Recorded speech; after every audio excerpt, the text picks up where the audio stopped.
In the early 20th century, a man named Joseph Campbell wrote a book called A Hero with a Thousand Faces because he was reading a whole bunch of myths through all over the world, and he realized that no matter what culture they came from, heroes followed a very similar path. It was essentially the same hero with different faces. Now, Joseph Campbell doesn't say that this happens by design. No one set out to tell the same story again and again and again. His point is that the reason these myths keep popping up and the same path is followed is because we respond to this as humans on some elemental level, so that it doesn't matter what culture we come from, for some reason this story appeals to us. He even goes so far as to say that when we are denied the right to go through these stages, we start having crazy dreams where these same symbols pop up in our dreams. Again, this wasn't something that some people set out to do. It was something that happened on accident over time, no matter what culture you came from. No one really called attention to it even until the early 20th century. 5,000 years of myths telling the same story again and again. It's pretty epic. So this is all fine and good, but the really neat thing about this is that you still see it going on. Movies that make it really big and last for generations like Star Wars, and books that last for generations like Lord of the Rings, those are the types of stories that follow this hero's journey. Occasionally, authors or directors will set out to do this on purpose. So the most famous example is Star Wars. George Lucas did this on purpose. But other times, it really happens as an accident.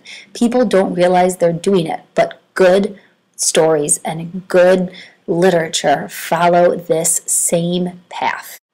And that's the reason that they're good. That's the reason you like them. That's the reason you go back to them.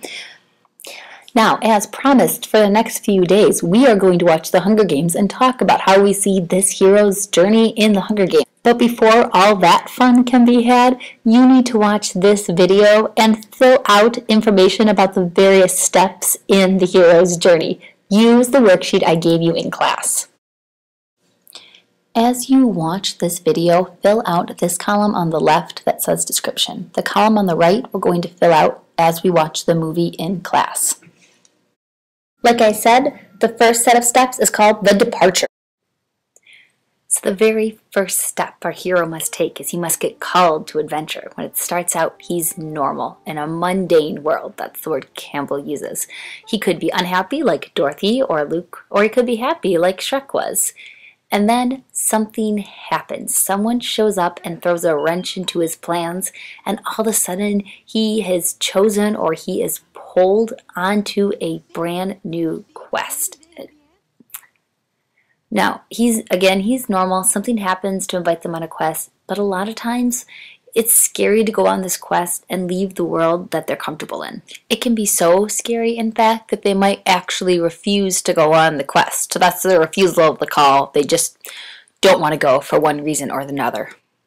So at this point in the story, someone shows up who's going to help the hero in supernatural aid. A lot of times people call this a spirit guide. So it's someone who knows the rules of both normal world and adventure world, and they show up and sometimes they'll give him a gift even. So like Glinda the Good Witch is going to give Dorothy her red slippers, and Donkey's just going to give Shrek advice. But it helps them transition from the normal world into the adventure world. Now that they have their spirit guide, they're going to cross the first threshold from normal world into adventure world. So the normal rules no longer apply once they've crossed this threshold, and most likely people easily get shot, Han shot first, or walls open up into doorways into magical places that you're just not used to seeing.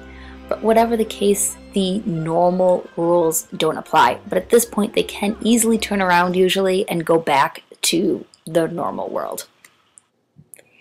The belly of the whale is a pretty big step on the hero's journey because it's a time of great change for the hero. They tend to disappear from view for a little bit, almost as if they've died. So sometimes they get swallowed by an actual beast. Or sometimes they can get sucked into the Death Star. But the important thing is that it's no longer easy for them to go back to who they were or where they came from. So Marvin cannot easily leave this shark infestation. Katniss becomes the girl on fire. It's a pretty big change. She's no longer just Katniss Everdeen. She's the girl on fire. Again, in sum, it symbolizes death and rebirth. There's no easy return to the normal world, and there's a lot of change. Now that he's departed, he needs to be initiated into Adventure World. Now, the Road of Trials is when the hero really starts off on his or her quest. And it's just a whole bunch of things they have to do to prove how awesome they are. It's really easy to explain, but it can take up a huge portion of a lot of myths because it's interesting. There could be monsters you have to fight, or you may have to overcome a villain like the evil witch. And really, the hero is just proving that they're becoming better and proving how amazing they are. Up until this point, all of the steps we've seen appear in pretty much every myth you read. Now we're getting into some of them that aren't as common in every single myth. So this is the meeting with the goddess. Basically, the hero is going to meet someone who will give them unconditional love. It doesn't have to be a woman, like in the Hunger Games, it's going to be Peeta. But whatever the case, they get unconditional love. Woman as a temptress. I need to tell you that it's not always a woman. It's not even usually a woman. Campbell, like many people who were writing at his time, was male-centric and didn't think outside the box. But really, woman as a temptress just means that something happens and the hero really wants to give up. They have to choose to go on with their quest instead of just lying down and giving up.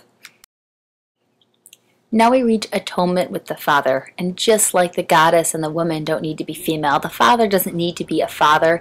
It just needs to be someone who holds ultimate power over life and death.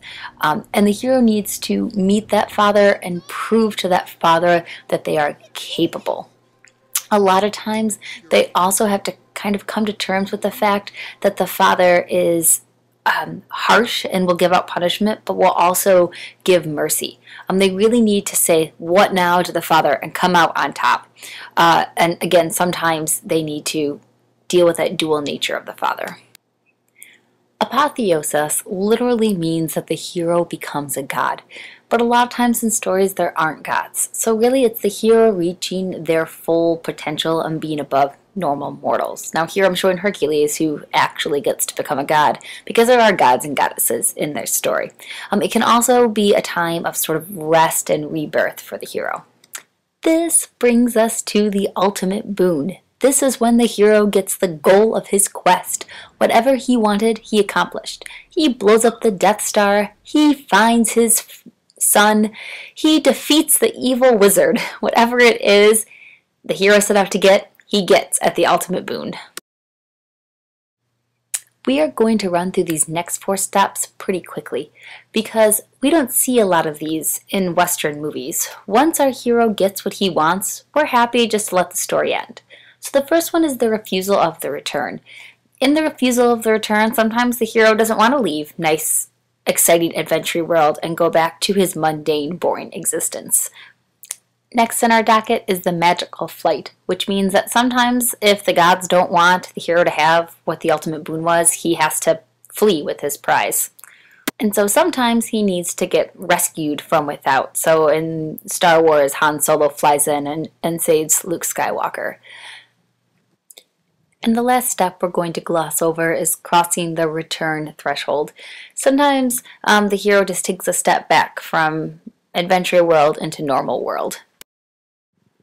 Having gone on the quest, the hero is now the master of 2 worlds, of both normal world and adventure world. They are able to navigate between the 2, and whatever they were questing for, they brought back special knowledge to that normal world that they left. They are now better and above other men because they have the ability to cross between the world of the gods and the world of mortals that they come from. now that they are the master of two worlds. They just have the freedom to live a nice, happy, normal life.